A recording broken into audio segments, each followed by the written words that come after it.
What a dizzying week indeed. This truly is a pivotal moment in post-Cold War history.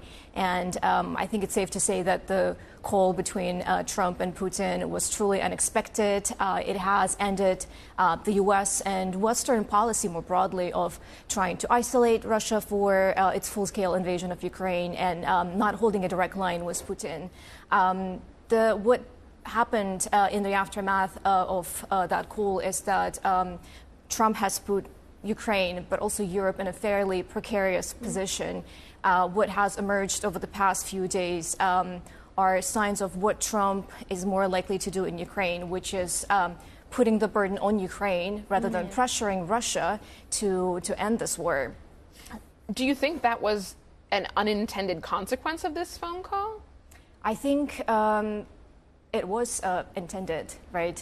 What Trump has essentially told to Putin, even before negotiations started, is that the U.S. was prepared to give nearly all the concessions that Russia has been demanding for the past 3 years nearly. And what Trump has said now is that this is Ukraine's and Europe's problem, not the U.S. problem to solve. So where does that leave Europe? I mean, clearly in a really difficult predicament, as you say. They are already under pressure from the United States to spend more, but they all have their individual, the countries within Europe have their individual challenges in doing so. So what are Europe's options? It does leave Europe in a tough spot, and European leaders at the Munich Security Conference will be doing their best to ensure that they themselves, but also Ukraine, are not left out this crucial negotiations that are going to determine the security of the broader continent, right? Not just Ukraine and Europe. So they will be doing their best to ensure that they're not left out of the conversations going forward.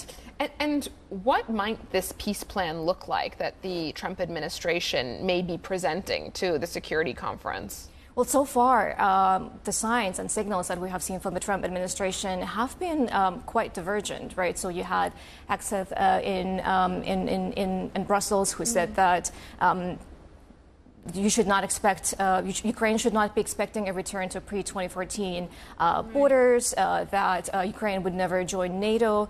And yet Vice President J.D. Vance just in the past few hours said that those options are still on the table should Russia not negotiate in good faith. So while it does appear that Trump is prepared to make to force Ukraine to make major concessions to Russia, essentially delivering a win for Putin, some people on his team are sending different signals so far.